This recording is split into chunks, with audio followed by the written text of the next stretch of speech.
Let's set an intention for this conversation. Yeah. Okay. My intention is to not think about anything and just be very present and free flowing in talking to you. I love that. My intention for this talk is to just have a genuine conversation and get to know you a little bit more and just see if we can also provide value to anyone who's listening. Love it. Yeah.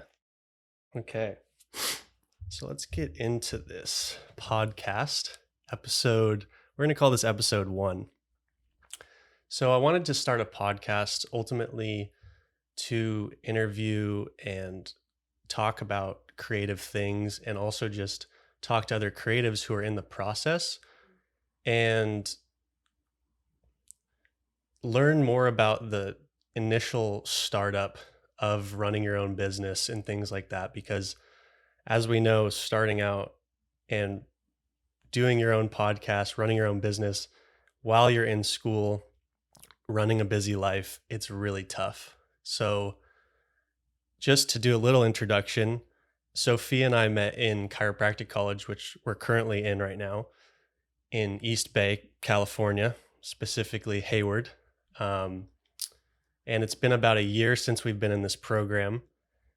And it's been a wild ride for us both. A lot of learning, a lot of growth, a lot of insecurity. And yeah, I just connected with you, I think, through classes and being in the same starting point in the program. And I noticed that you were doing your own creative stuff, which I really respected because I was like, how is this girl running her own business, doing all of that stuff and still maintaining like your grades and going to classes and things like that, which is by far the most strenuous program I've ever entered. Like it makes my undergrad experience feel like a joke. Yeah, me too. So yeah. So I don't know if you want to just touch a little bit on what you're working on and then kind of give maybe a little introduction about yourself and where you're from.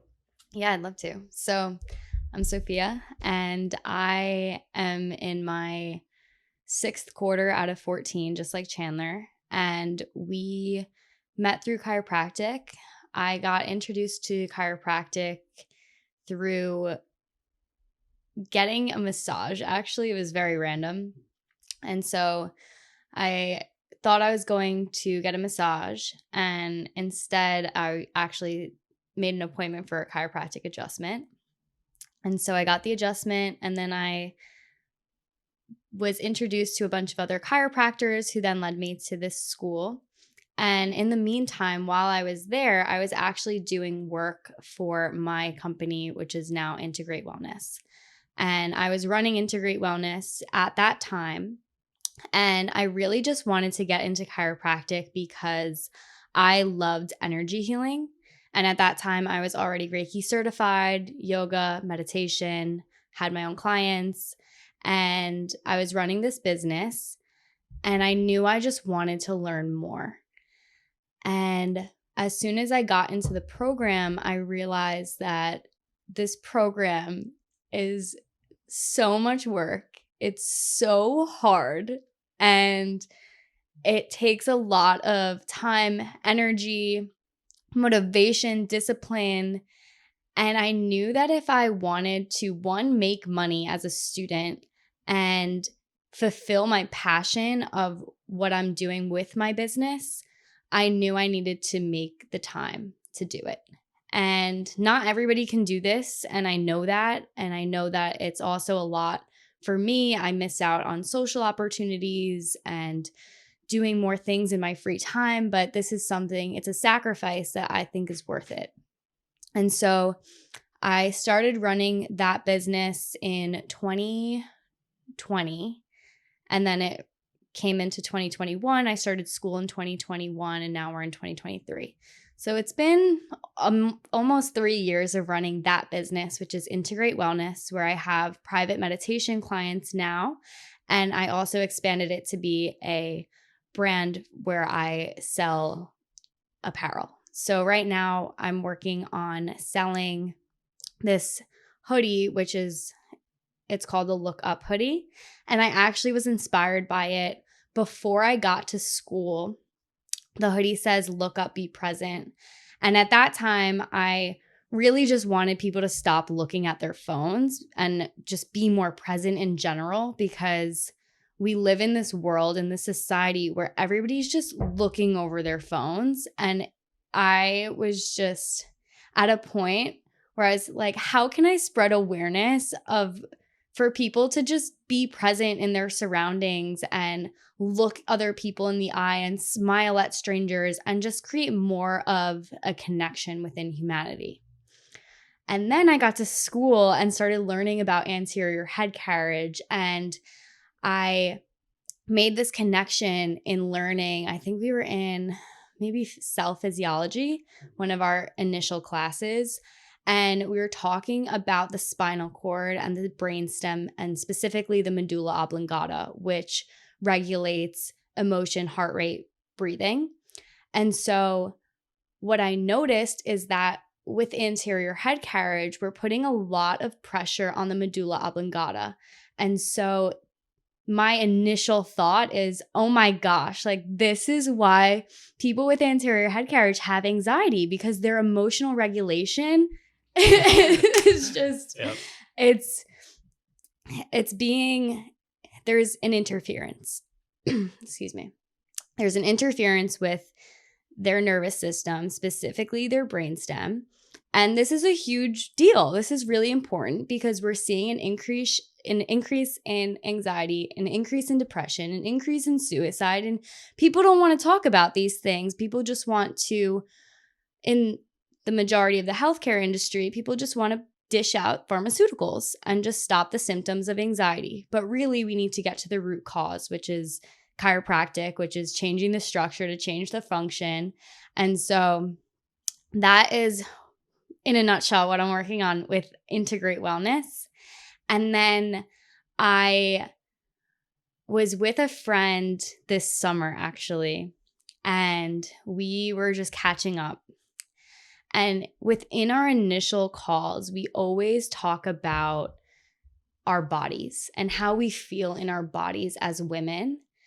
In our experiences, we've both had some trauma in how we see our bodies, how our past partners have seen our bodies and talked to us. And we always say, how do you feel in your body right now? How is your relationship with your body right now?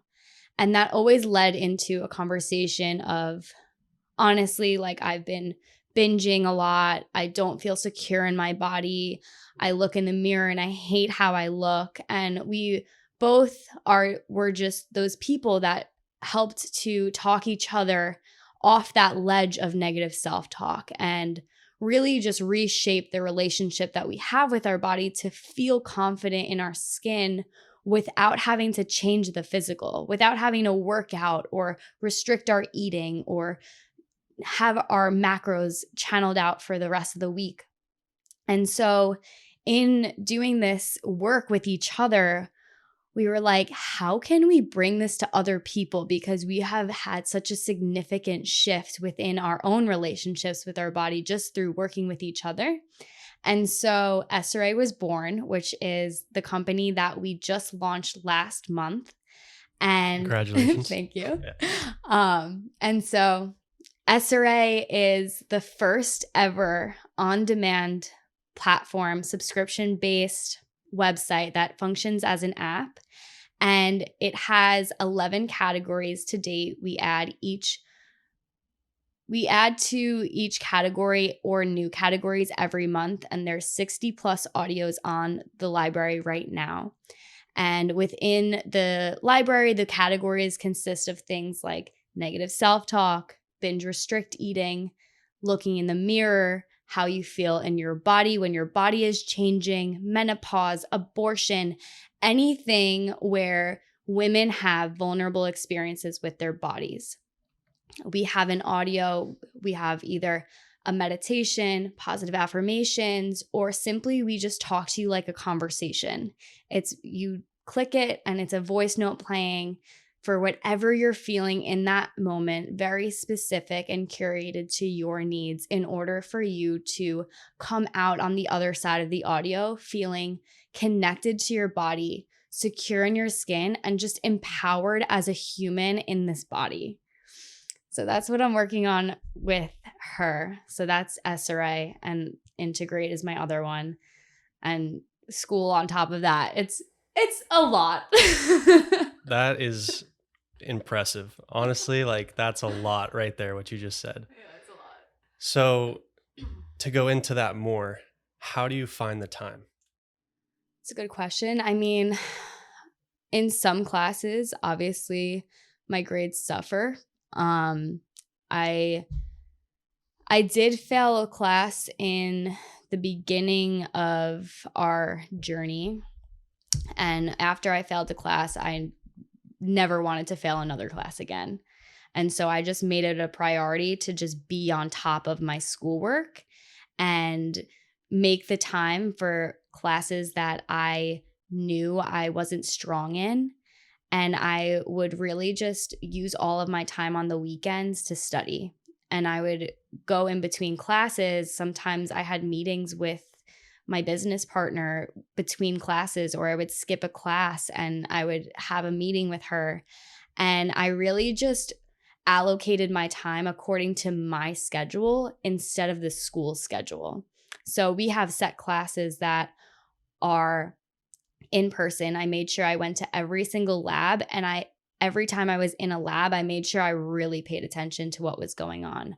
I wanted to know what I was doing in that lab, so I would get to finals or midterms and I would feel confident and I would know exactly what I was doing. And I did that for labs. And then for our lecture classes, I did majority of them online. If they were already recorded, I would just rewatch the videos, take my own notes, and refresh myself with other people in the class. And my way of learning is really better with other people.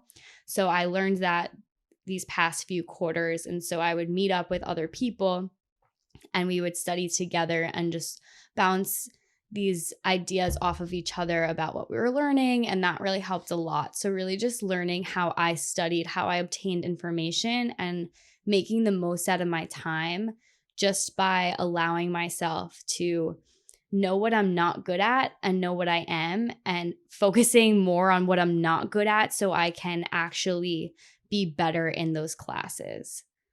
So it's really hard. I'm not going to say it's not. Like it's really stressful, and it's just more of, if you want something, then you make it happen, and that's just how I see it. I really have this like burning like fire inside me that like I have to do these things. That's exactly where I wanted to get into more, is like, where does this drive and this desire to create and run your own businesses really come from? Like,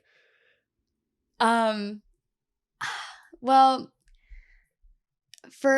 it depends, because for Integrate Wellness, my whole goal with this company is to give people tools that they can use. And I guess that's for SRA too, but for Integrate Wellness specifically, it's to give people tools to be aware of health, of how they can be living healthier lifestyles. And with my clients, we focus a lot on meditation, we focus on mindset, and I can't even express like what I feel after I have their call. I just get this high of, wow, like that felt really good. And they were taking in that information that I was saying like very intuitively for them specifically, so they can make the most out of their own thoughts, and so they can take control of their own mental health.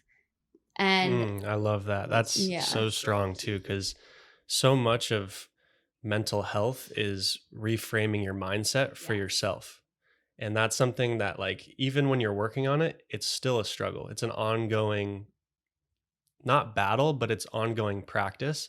And I think that it's really powerful that you're working one-on-one with people, because there's a lot of, it's not necessarily easy to create the positivity and also have that authenticity with it and not just be like, oh, I'm a positive person all the time. Because the reality is like a lot of these self-help gurus and personal development, it can come off in a negative light because it's like, look at me, I'm happy all the time and my life is perfect. But that's not what you're really after. And so I really do respect that you're addressing things like body image and things like that that people just don't want to talk about. And I even think it makes me think of men too, because I know your company SRA is more dealing with women and their body image, but I know men struggle with that. I know myself, like growing up in high school, it was a nightmare. Like I'm a very pale, freckly skinned American Canadian Irishman. And so, I was very like Which growing is up. beautiful, by the way. Yeah. But I didn't feel like that, growing up in high school. I saw like I grew up in California, so it's like there's a lot of tan guys around. Like I didn't mature till later on and hit my growth spurt till like probably senior year of high school. So it was a struggle for me to like accept my own body image. And I think it's really cool that you're tapping into that. Um, and yeah, I just wanted to add that into the conversation just to share my own experience and let anyone else out there know that, like, especially men who are listening, that, you don't have to be this jacked, muscular guy in order to get a partner who loves you. You can be a string bean, tall guy like me. And, I know my girlfriend is totally fine with the way I look. And sometimes I let myself go and it doesn't matter because she doesn't love me for my body at the end of the day. And that's what you have to find in a partner and really love yourself at the end of the day and who you are and forget about your outside image. I love that you said that because that's the whole point of this life, right? It's to be in love, in period. And when you are in that state, nothing physical matters because you're so connected to the non-physical, which then grows even more. And so, yes, 100%. Like, it doesn't matter what your body image is, everybody struggles with it. Whether it doesn't matter your gender, it doesn't matter how you identify. People as humans struggle with how they look. And growing up, it's so difficult because we were fed this information about how we should look based on somebody else's standards. And when we're young, it's so easy to interpret that as right or wrong.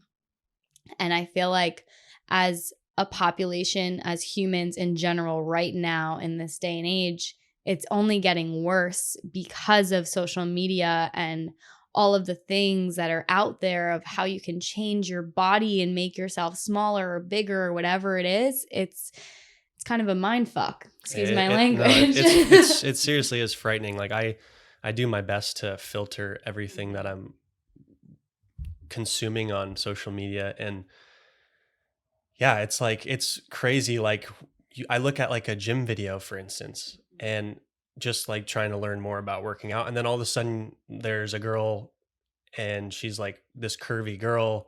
And it's like, I didn't want to see that. I'm here for the exercising and things like that. I didn't come here for the sexual innuendos or whatever. And the same thing with the content from the other side of the coin. It's like, I wanted to see guys showing me how to work out and things like that, not showing me like how jacked they are and like how badass they are. But it's like, that's what catches our eye, is that those fears, because we're rooted in those fears. And that's essentially why we get into the content in the first place.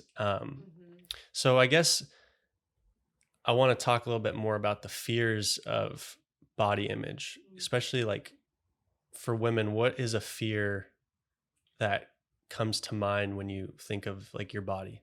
So I'm speaking based on experience, my experience personally, and other people that I've spoken to. And I believe that it comes completely down to if we feel like we're enough. And if we don't feel like we're enough, we're going to try to change our external appearance because that's the easiest thing that we could potentially control. And so we take our not enoughness and then we try to fill this void. And we're never happy with the physical aspect of whether your body's changing. If you don't feel enough from the inside out, you never will based on how you look physically, whether you're your goal weight or you're jacked or whatever it is.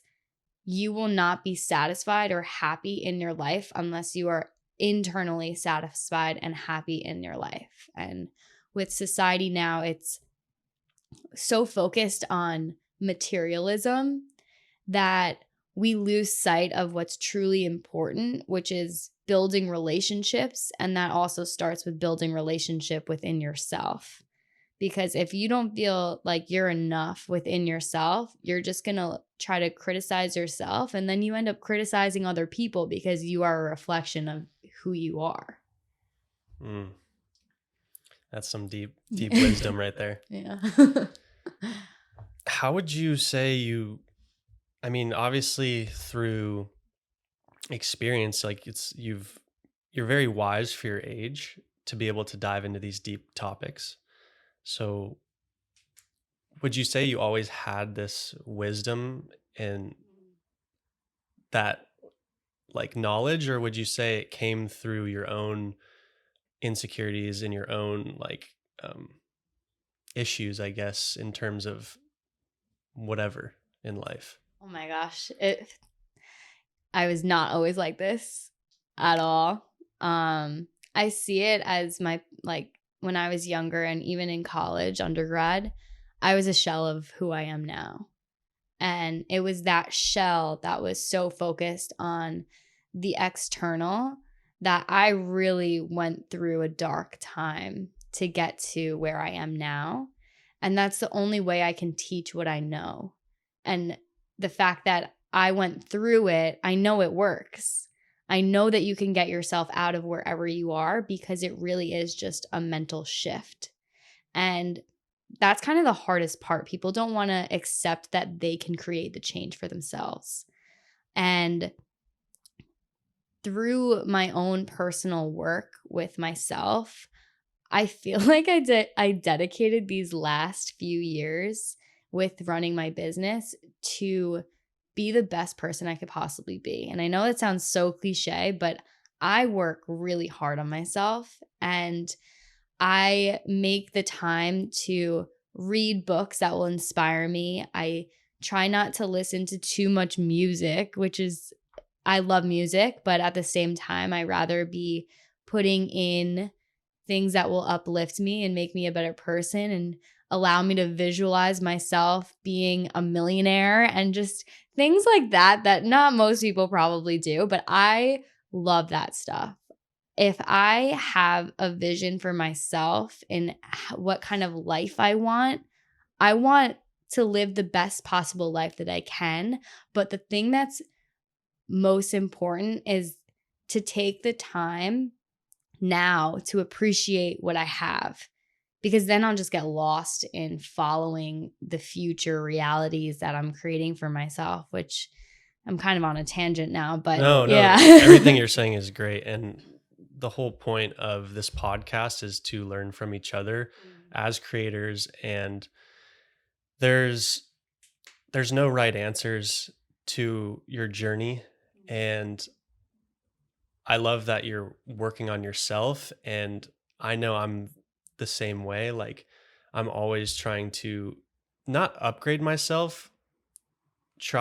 My goal is to be present at all times, but there's also just a lot of internal work that has to be done. And for me, it's meditation, running. Like this morning, I went for a little run, did a short little workout before this interview. And didn't necessarily make the right choices last night. I had a beer with a couple guys. It was Human. we're You have to yeah, do what feels good. yeah, and I honestly, like, I didn't feel that great after the food that I ate last night, and so it's definitely taking its effect on me today a little bit, just with my mental clarity and things like that. But again, these are little things that I'm working on, and it's ongoing. And I think if the work is important to you and you're finding meaning in what you're doing, you'll avoid the things that kind of set you back. And I'm my own hypocrite at the end of the day, but like, We're learning. yeah, we're all learning. No, And yeah. now I'm going on a tangent No, that I don't even know no, where. no. I'm so happy that you said that, because that's a huge part of it that I've actually been working on recently. I'm really trying not to complain at all, spending no energy on complaining. And I'm also really paying attention to my circle. And I really focus on spending time with people who align with my values, who have lives that I want to almost mirror.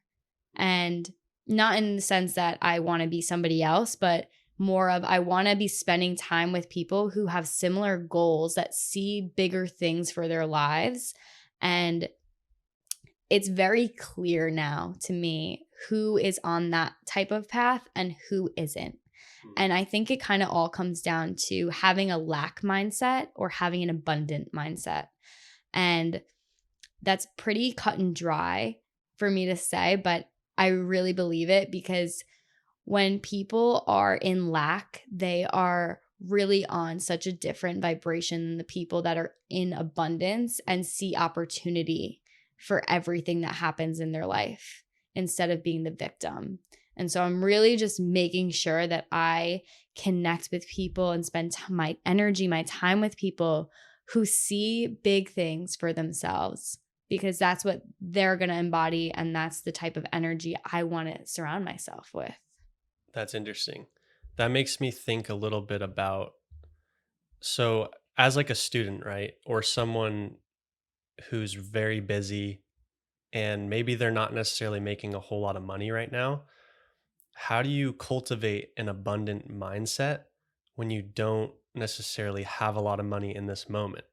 It's my favorite thing to do. Yeah, and I think I'll let you touch on it. I have my own ways, but I want to hear your side of how you create that abundant mindset, even when you might be in a place where you just don't have a lot of money. Yeah. I mean, you could see that I'm not a millionaire right now, but in my mind, I feel like I am. Hell yeah. That's the difference. I think it all comes down to gratitude. It really does. And just appreciating every sip of life that you have in your day to day. Because the more that you appreciate, I actually love this quote by Gabby Bernstein. She's a spiritual teacher. She says, what you appreciate appreciates. And that's rooted in the abundant mindset of you have to be so grateful for what you have, because once you are then in that energetic state of receiving. And what I like to do is I envision being in a floor to ceiling window apartment overlooking a big city or a beach. And so when the vision is over, I still embody that feeling as if I have it. Whatever is meant to be recorded will. Meant to be, exactly. If anything, we have the audio. Oh. So apologies if there was a little cutout there.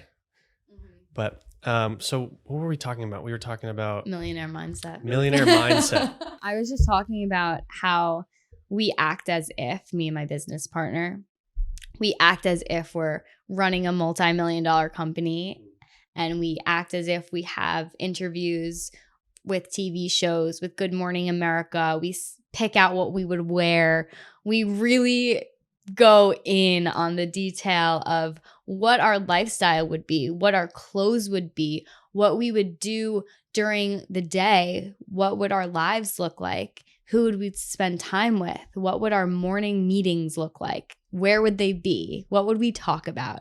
Just very, I mean, if you're listening to this and you think I'm crazy, you should try it, because what you think about comes about. Exactly. And we're just so rooted in the idea, which is now kind of a philosophy in the meditation world and the manifestation world, is that everything is energy. And so when you're embodying a certain energy, it's only a matter of time, which is non-physical, for that to meet you. And so we really try to embody the energy as much as we possibly can in order for us to truly attract those experiences, the right people at the right time. And something I've been doing personally that I am obsessed with, and I highly recommend it, is I say affirmations in the morning and at night out loud to myself, by myself. Can we hear like an example? Yeah. So one of my favorite ones that I've been saying every single day is, I'm always at the right place at the right time. And what's funny is that since I started saying it, I was on a call with my business partner and I was telling her about the heart rate variability. So there's heart rate variability tests that we have now at our school, which is something I've wanted to do research with. And I was really at the right place at the right time when our class was in the room that had the machine. And so I was telling her about this experience that I had where I was at the right place and at the right time. And I said it out loud and I was like, oh my God, my affirmations are working. And so ever since then, I've really just been like testing the universe to like see what else would come about my affirmations or just the energy that I've embodying, because the universe listens. And that is something I truly feel like in my bones. That's amazing. Yeah, no, I totally agree with what you're saying. Like cultivating that $1 million mindset is key. And it's something I'm working on right now, is just gaining more confidence in myself. And I think the mindset aspects are really important, but you also back it up with action. And that's like crucial, because I think a lot of this can sound very woo woo to someone who doesn't necessarily believe in things like The Secret or manifesting your dreams. Like somebody might be watching this being like, what is she talking about? This sounds so like for sure. white girl suburban vibes, like someone who's going to a yoga class. And like, but I think that right there in itself comes from a place of a lower frequency, a lower vibration. And that is the lack mindset of not being able to see it for yourself. So there's no way you could see it for anybody else, especially me, you know? Exactly. And so I love what you said about doing the affirmations, like I'm in the right place at the right moment. I used to do like a hypnosis in the morning every day, and I did it for a year straight, and I stopped doing it. But it's because I think you go in waves and you need to readjust and redesign your systems as you go. But it just is a good reminder. And I'm glad this is why we sat down and talked, is because we can share these ideas. And like, I just got that little idea from you just to like, it was a reminder for me to do my affirmations in the morning, have that self-talk. Gratitude is important. And I do that every morning, but every little detail does really add up to bigger and better results. And yeah. I love what you said about it takes action, because I'm not just sitting here manifesting things based on my thoughts alone, which I believe is possible, that you totally can do it just by your thoughts and just by creating that frequency. But I think it's more beneficial and successful for you to really create inspired action based off of these thoughts and this energy. And so we aren't just visualizing these things, we are actually reaching out to reporters, trying to get press and connecting ourselves with the right people. We're doing work that is behind the scenes that will allow us to create these opportunities. So I think it's so important for us to really get clear on what we want. And then once that happens, the next steps almost unfold for themselves. It's just, what are we going to do now? Okay, we're going to post on social media. We're going to create events. We're going to get new members by reaching out to more people. And it really is this action that sets forth everything coming into fruition in the way that it's meant to. So I think inspired action is one of the best things that you could possibly do. Yeah, I think the more I sit down with you, the more I realize that you are embodying a lot of what you want to become, but you're like embodying it in this moment. And that's why I see you becoming a successful person. Not, you are a successful person in this moment just by your presence and everything like that. But the dream life that you seek is there for you because you're embodying it in this moment. And I see that, which is really cool. Yeah, of course. And you're raising my level just by me sitting down with you, because I realize like, oh, there's things that I need to work on. Like you talked initially in the beginning about anterior head carriage, which is like when your head is forward like this, and it's happens when you're a student and you're like sitting down at a desk all day like this.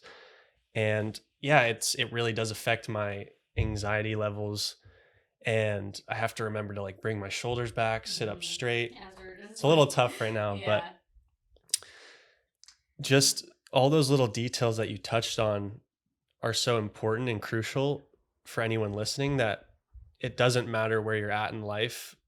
You can take on more of that embodiment of who you wish to become and change who you are today. Exactly. You don't have to wait and make excuses as to what you don't have and come from a place of lack like you were talking about. You can literally become the person that you wish to become in this moment and transcend reality in a way. 100%. I think one of my favorite things about this type of work is that anyone can do it if you want it. If you want it, it's there for you. If you want this moment, this exact present moment to be a new beginning, then it's a new beginning and you're a different person. It really is a perspective shift. It all comes down to your mindset. It really just comes down to, if you're going to allow yourself to see yourself and the possibilities that you can create in a different way than what you were conditioned to see yourself as, or if you had all of these thoughts throughout your life, if you are willing to put in work to actively change your own mind. Because once you change your mind, you change your entire reality, your existence, your life. And it really does come down to you wanting it. Exactly. And you brought up conditioning, which is a huge one. That's where most people struggle, is the conditioning and the negative beliefs and the negative self-talk, and even just the things that we grew up with that we couldn't necessarily change. Mm-hmm. Like you might have been dealt a deck of cards where it just wasn't in your favor. Mm-hmm. And this reminds me of, I'm reading The Biology of Belief right now by Dr. Bruce Lipton. And I love him. Yeah, and he's amazing. Such a warm spirit and brilliant human. And he talks about how in the first 7 years of our life, we are conditioned and we have this program that comes into a cycle where it's really hard to break that cycle. Can you give an example of what some type of conditioning could be? Yeah, it could be, I think a big one is, let's say, so first 7 years could be your parents, obviously, is a big one, or even school, like the school system that you grow up in. The school system in a lot of ways is built on fear and also reward. So it's like, if you don't get good grades, you're going to essentially be a nobody. You're not going to be someone of value. And so if you don't get your college degree, it keeps going on and on. Mm-hmm. It comes from a place of fear. You better get good grades. You better focus on your studies. Otherwise, you might be homeless, for example. Mm-hmm. And that's at like the fear level. That's a deep rooted fear, because if people don't even know that is part of their conditioning, part of their belief system. And that's a subconscious thought that they have, that if they don't succeed or work hard enough, that they won't be able to afford living, or they'll be homeless, or that can really create somebody to work super, super hard, not have fulfillment in their life, and be afraid that they're never going to have enough to sustain their own life. Exactly. And that's the patterning and that's the programming. And that's what Bruce Lipton talks about, is working on reprogramming that through your subconscious mind, essentially. And he uses hypnosis and things like meditation and those kind of tools to reprogram that part of your brain that has just gotten into a negative pattern. That's all it is. And it's not like you're just born with a perfect program. You need to continually, None of us are. no, you need to continually update that program and redesign it for a way that's suitable to your dream life. And going back to the other side of the coin with, like, let's say school was like the reward system. It's like, get good grades, go get a degree, and then you'll be like, your parents will be happy. And if you're going down that route of going to school, getting your degree, and doing all of that for your parents, that's like a negative pattern that's maybe come from a place of pressure that they've put on you, for example. And I've felt that myself a lot. Like, even though my parents have always been like, follow your dreams, do whatever you want, there was still a lot of pressure to make something of myself. And I did eventually make something of myself. I dropped out of college. I started my own business, found some success with that, and traveled around the country doing real estate projects and marketing projects with video content, all that stuff. Had my own LLC, partners. It was great. And it all happened so fast for me, where I was like, by the time I remember like flying to projects in New York City, Miami, Fort Lauderdale, all these different places around the country, and I didn't even like soak any of that in. I was so in the mindset of drive, push, make money, do all these things, that I was so not in the moment. Wow. And I remember just a couple times being like, once it got to a point where I was in the business for 3 or 4 years, I was like, oh wow, you have not been present at all. And even, you don't even realize how good you have it. And it's not that I was like a multimillionaire or anything like that, but I had this mindset of lack, like you've been talking about. And had I have just reframed, I don't want to, like, I don't live my life in regret, and I'm happy with where I'm at right now and where I'm headed.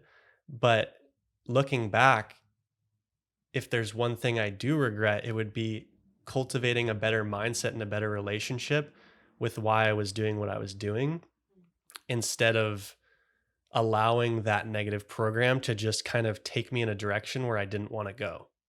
And then one day, 3, 4 years later, I was like, whoa, how did I get here?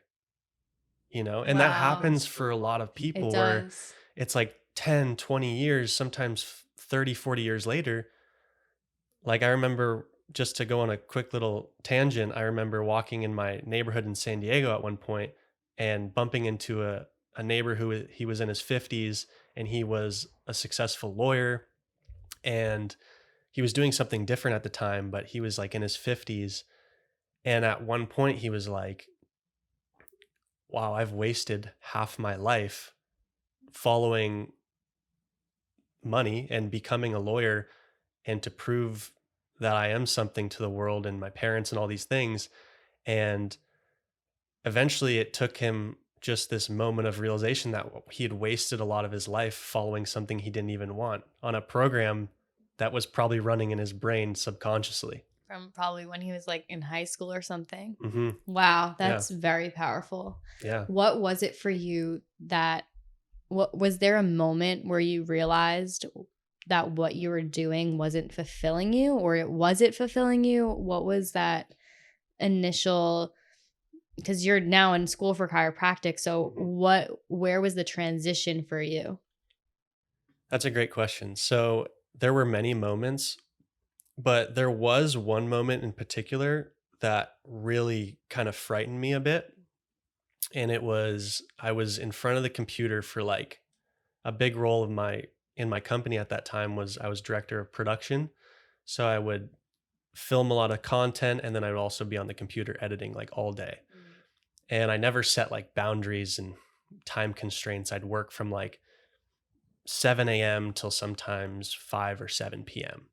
and take little breaks here and there, but I was in front of the computer screen all day long. And I thought that was sustainable. I thought I could just grind through it. And I remember at one point, I was in front of the screen for probably 8 hours that day, and I started seeing double vision. And I was like getting some brain fog, and I was like, I'm not really sure what's happening. I tried to kind of just like shake my head, kind of fluff it off. And then eventually a migraine started coming on, like severe migraine, to the point where I got off the computer, I walked outside, needed to get that fresh air, but I couldn't see straight. And I was like panicking. My heart was racing. And I remember calling my dad and being like, I don't know what's going on with me.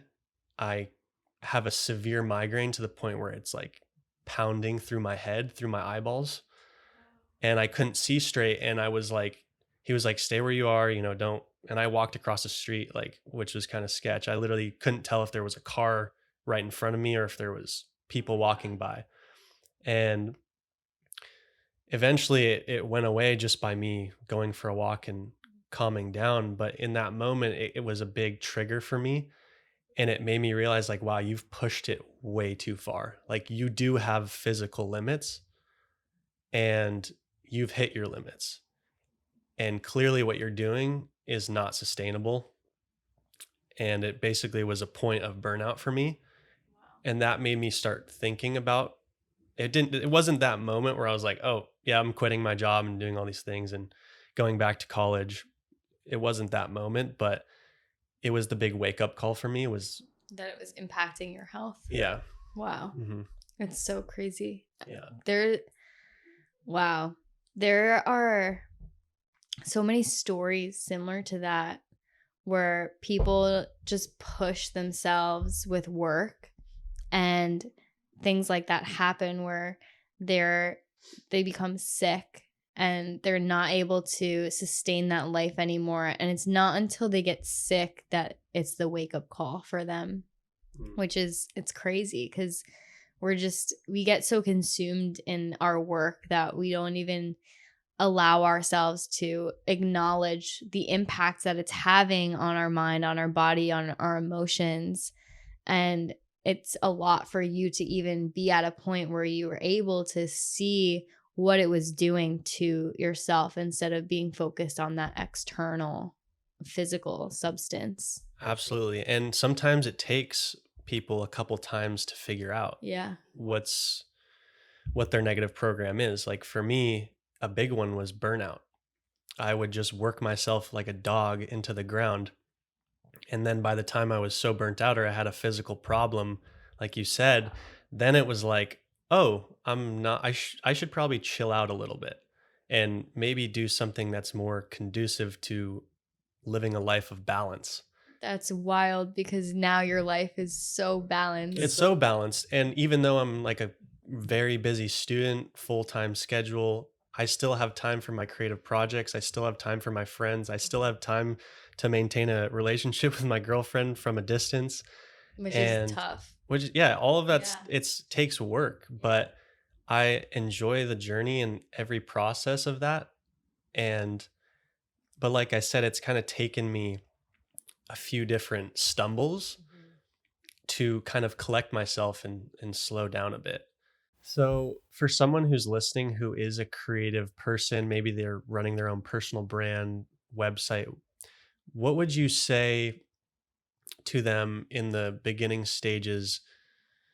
Like if you could give them a couple bit of tidbits of advice for maybe they are just starting or they're in that early stage process, if you could give them maybe three things to improve themselves moving forward, or maybe just get the ball rolling essentially, Okay. which is the hardest Yeah, part. And that was the hardest part for me, is literally just starting, yeah. because it's really frightening to put yourself out there. And but the main reason I bring that up is because I really do think that everyone has something of value to share with the world, Mhm. and it's just a matter of pulling it out of you and kind of getting over yourself. Yeah, for sure. So, Yeah, yeah. that's a great question. And what comes to mind is something that I personally experienced when I was starting out.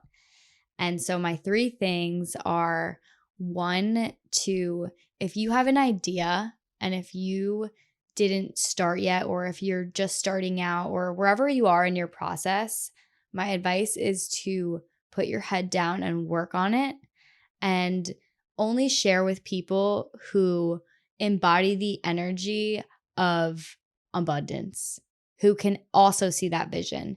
Because what I have experienced, and what many people who start their own things experience, is the doubt from others. And so, my second thing is to not take anything personal. Don't take anything personal, because everything is a reflection of that person.